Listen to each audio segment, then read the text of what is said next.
All right, let's just take a second to talk about Merab Dvalishvili, okay? The Georgian standout with 17 wins and 4 losses on his professional MMA record. This man is phenomenal, and what a fight he had at the weekend, taking on and defeating the Triple C, the king of cringe, the 2-weight division former champion and the Olympic gold medalist, Henry Cejudo, right?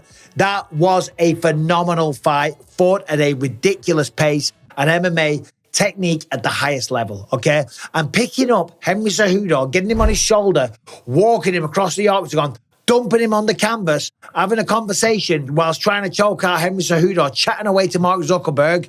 Phenomenal. And his star has never been bigger. And he rocked the microphone when he was done. The crowd absolutely loved him. Of course, there was a lot of Georgians in the building supporting Ilia Topuria as well. Congrats to Topuria, by the way. And congrats to the little brother of Ilia Topuria, a man with a record of 5-1 who just signed with the UFC, so keep an eye on that name. But back to Merab. The question is, because apparently he's going to fight for the belt in his next fight, okay? He will be taking on the winner of Sugar Sean O'Malley and Chito Vera, the Ecuadorian standout, okay? It's amazing because the sport of the UFC is getting global, man. Almost every pay-per-view now, we're getting new champions from countries that didn't have UFC champions before. Georgia just got one. Spain just got one as well, kind of, if you will. Germany, if you want to look into it too deep. Hey, listen, if Ilia Topuria is German, then I'm Cypriot, okay? And I ain't Cypriot, I'm British. I was born on an army base in Cyprus. Drix du Plessis just became the first ever South African. Israel Adesanya, Nigeria/New Zealand.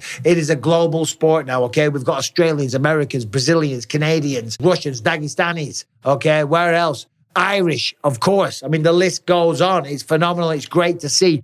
But Merab Dvalishvili, right, could be the next Georgian person to become a champion because he gets to fight the winner of Sugar Sean O'Malley and Chito Vera. That goes down UFC 299. That's the next pay-per-view, and that is a phenomenal fight card from start to finish. Some of the fights on there. Let's remember, Dustin Poirier taking on Benoit Saint-Denis. We got Gilbert Burns taking on Jack Della Maddalena. The debut of one Michael Venom Page going up against Kevin Holland. I mean, start to finish, that fight card is phenomenal. And of course, top of the bill, Chito versus Sean O'Malley. By the way, Sean O'Malley was in the building at the weekend, looking like a pimp, right?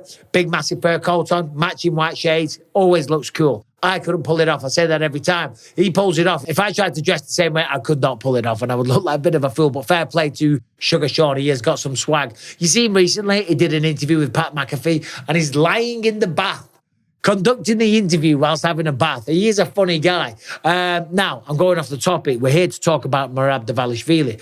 17 wins, 3 knockouts, 1 submission. So that's kind of been the thing against Merab, okay? He hasn't been a finisher. But the way that he fights, it is surprising. And when you look at the resume, it's not surprising he's fighting for a belt next. Just beat Henry Cejudo in a thoroughly entertaining fight.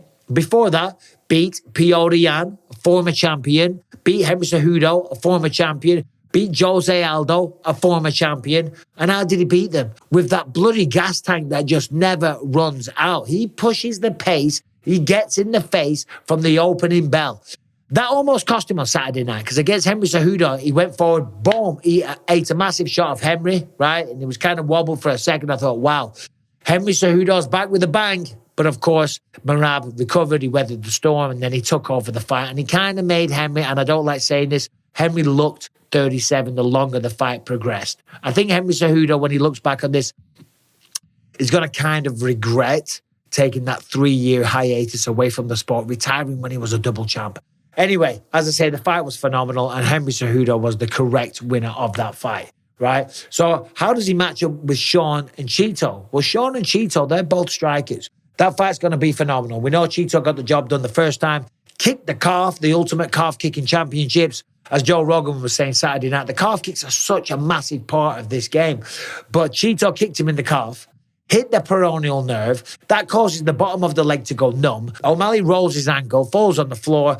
Chito falls him down, couple of big elbows, knocks him out. That was it. That's all she wrote. And that is the only loss on O'Malley's record, okay? Of course, those two are going to fight, and that's going to be phenomenal. And I don't know who to pick, right? Because when you look at O'Malley, he had an incredible knockout over Aljamain Sterling, and his boxing is slick. He is fast. He's long. He's rangy. He knows how to use it. The speed that he has, and he has beautiful footwork. But so does Chito Vera. Chito Vera does take some shots nice and early. Chito Vera has been known to be a bit of a slow starter. But this is a 5-round fight. So regardless if it's a slow start, Chito Vera has a chin, man. He hardly ever looks rocked. I don't think I've ever seen him hurt, right? The losses that he's had, he's been taken down and stuff like that. Corey Sandhagen, yeah, okay. He had a bad night at the office. But the man has a chin. So can Sugar Sean O'Malley knock him out? But regardless, does it matter if Chito wins or O'Malley wins? Because both of them, I think if you had to pick a weak area, right? And I say this with respect. If you had to pick a weak area out of the pair of them, it would be the wrestling side of things. And it's hard to have a technical striking battle with somebody that just keeps coming at you, keeps getting in your face. You would have to be on your bike the entirety of the fight. You would have to be like Ian Gary versus Jeff Neal. By the way, that was a great performance and that was a very, very strict, mature game plan. Not talking shit, but that is what you'd have to do, right? And to do that and to stick to that and maintain that and be successful over 5 rounds is not an easy thing. Merab, if he gets hold of a leg, he's going to go to a double leg, a body lock, whatever it is. He's going to pick you up. He's going to slam you down.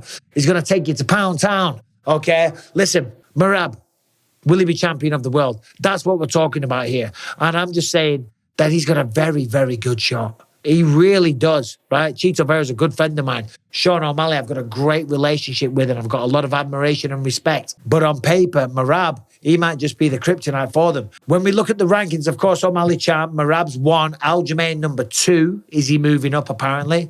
Corey Sandhagen. Corey Sandhagen has a real claim to the throne. Of course, he beat Chito in stunning fashion, right? Stunning fashion. That was an amazing performance.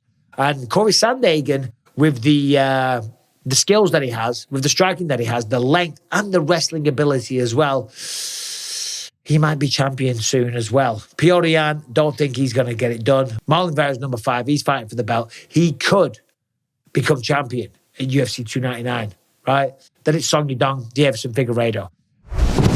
I'm back with breaking news, everybody. So we know the champ Sean O'Malley called out number 6 guy Chito to avenge his loss. Of course, Chito Vera will beat skinny guy again and he will become UFC new champ. Already, Chito Vera called out number 4 Corey Sandhagen to avenge his loss. I want to kick Corey Sandhagen. Of course, Corey will beat Chito again and he will become UFC new champ. And Corey will call out number 5 Peter to get his loss back. Peter will win against Corey again. And Peter will call number 2 this handsome guy. And of course, this handsome guy will beat Peter again.